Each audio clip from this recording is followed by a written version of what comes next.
Networking today is all about buying and selling. It's not about relationships, and that's wrong. Networking is still about relationships. People like people who are like themselves. They buy from them, they sell to them, they hire them, they refer them. I think we need savvy, I think we need systems, and I think if the powers that be, whether it's a chamber of commerce or an association, were to take the time to really poll their memberships, they would find that their members need to know how to network and get measurable results.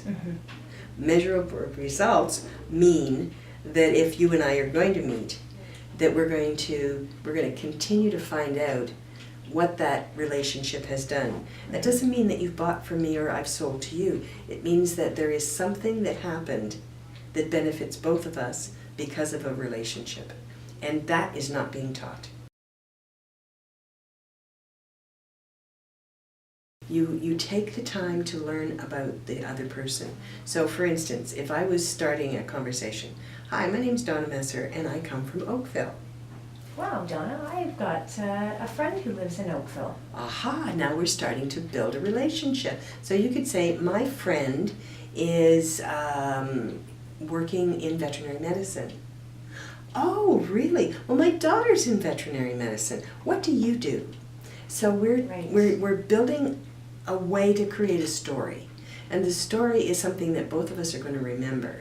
Because how many times do you get a business card where you've got it, you look at it, you put it in your pocket, and you move on? All the time. You come home at night and you've got a package of cards and you go, who the heck are all these people? And what am I going to do with them? The only thing that you can do is try and sell them something unless you've built a relationship. So if you look at the business cards I get, chances are I've written something on the back of it. Now they say that's wrong. I don't care what they say. If I say I'm going to give you an article from such and such a book, or I'm going to share something with you, if I don't write it on the back of that card, how am I going to remember that? And you know, you and I are building a relationship. If I let you down and I don't give you what I said I would, do you want to keep in touch with me?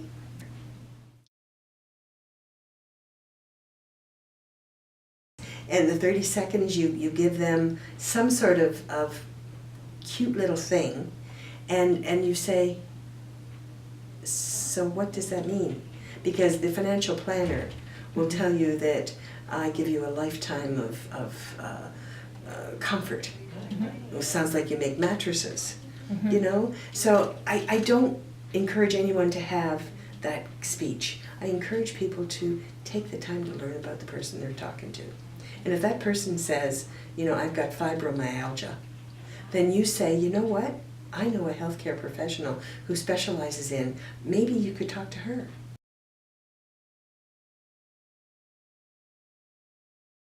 So it's rapport first. Okay. Once we've got the rapport, you will find that people start to move towards you. And they're moving towards you because body language says, there's something about you I like, so I'm comfortable. Okay? So now we're going to exchange information. The information should be relevant and timely about what we're talking about. So let's be hypothetical and say that you are actively involved with a not-for-profit association, and I'm on the board for United Way. We can now talk about something that is information-wise. We've had a training program on social media. If you're interested, I'd be happy to tell you who it was that did it. We had somebody come in and speak on networking. I'd be happy to give you that information. Right. So we're using information that is not buying or selling product or services.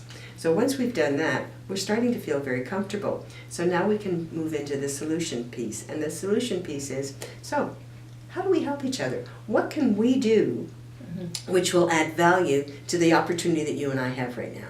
So it might be, well, you know what? I'm looking for a new daycare. Well, let me introduce you to the one that I'm using. I know that they have offices all over the place. And it might be that you say, well, you know what? My dog just passed away and I'm really interested in the fact that you are a foster mom for Dog Guides of Canada. I'd like to maybe try that next. So we're coming up with solutions. Now those solutions should be something where each of us can do something where there is no dollar value. Because we're building a relationship that doesn't say, here I've paid for something, okay? So now the E is ethical, and that ethical is, I gotta call my vet and say, look, I've just referred you, can I make the introduction? Right. Because you want to make sure that you're not giving something that you haven't had permission to give. Now the veterinarian is an easy one. He's going to say, sure, you know, this is more business. But what if it was someone who sat on a board and was willing to share a little bit about what it was like to be on that not-for-profit?